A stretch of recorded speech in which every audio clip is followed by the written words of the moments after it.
6 months after startup, our hopes for manufacturing air inflatables had been deflated, and we had spent our total capital of $26,000. The only possible source of financing was a public sale of stock. Pentair's first outside shareholders took a chance on the integrity of the principles of the company when the business itself was in a state of collapse. These shareholders, ordinary people who really didn't have money to lose, saved the company. Protecting their interests became our highest priority. The founders of the company tried a number of different industries. They didn't know what was around the corner for those industries, but they did know how they wanted to run the company. They took that and created a code of business conduct that we know today as Win Right. Those Win Right values, there's 6 of them, are the threads that are woven into the fabric of how we run the company today. Combined with our purpose, these values represent the core of the Pentair we have today and the Pentair we're building for the future. Well, the code of business conduct basically described how Murray and I felt about the business and what we thought the principles were that you had to have in a company to do a good job. Win-Right values are an extension of the overall culture that Pentair has had throughout its whole history, and each one says it a little different, but it says the same thing. The company does want to prosper and succeed, but we want to do it with good values and a tradition of Pentair.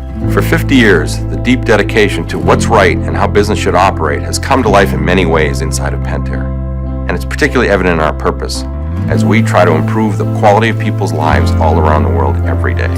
It starts with an openness and honesty and a directness that people can identify with and know that you're telling them the truth about what you're doing, but also maintaining high standards. Absolute honesty, I would say, was the most important part of it. And I think most people would agree with that because that's where we turned out to be identified as.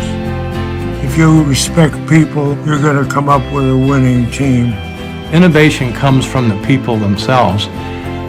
If I depended on myself to think up all the new ideas, we wouldn't get very far. So you have to create that atmosphere that ideas will be respected. I used to like to go to various businesses and we'd have meetings and I'd speak to the people about safety and about our culture and the way we did things. And I always felt good at the response I'd get.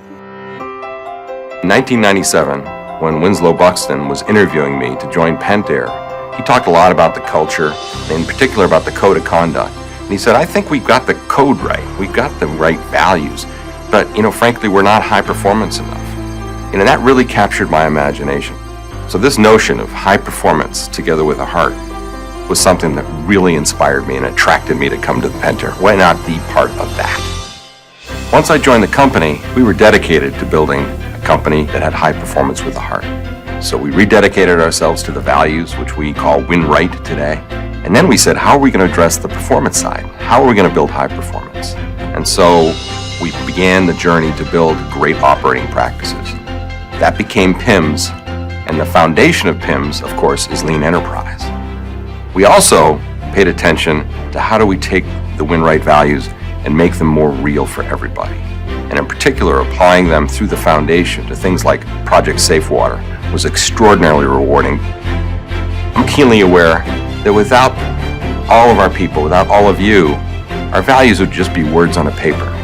We do have great people, and it was people that our founders recognized were important. So as we celebrate 5 decades of growth, I'm extremely proud of what we've accomplished, and I'm very excited about what the next 5 decades holds for Pentair.